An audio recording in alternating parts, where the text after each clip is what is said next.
Hi, my name is Sidney, and I'm a former rugby player, and I run the Create Don't Hate podcast. I think the whole inception of this podcast idea started when I got hooked onto listening to podcasts.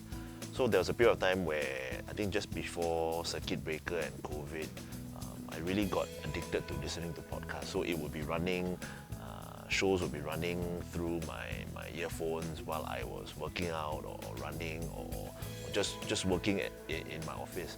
So I know sport and I'm passionate about sport, right? And I've all along been an advocate of how sport in Singapore is not professional. Sport in Singapore requires the help of volunteers and amateurs and people that are able to give their time. And that helps the sporting community in Singapore grow. And ultimately, when it grows to a point where it's strong enough, that's when you get results, right? So that's my long-time belief. And I thought to myself, hey, I'm not getting any younger, and I want to be able to continue to give back and to reach out. So I thought to myself, hey, how else can I give back?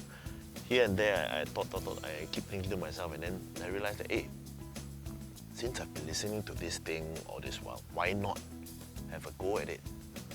Why not try it out? So, first thing that happened was, of course, I went to YouTube. Nowadays, it is the beginner's guide to everything, right? That is one of the reasons why I thought, hey, this would be a perfect way to grow the community, to give back to the sport. Once I do this, once I record this, the episode is there. 10 people can listen to it, another 20 can listen to it the next week, another 30 can listen to it the following week, and who knows, right?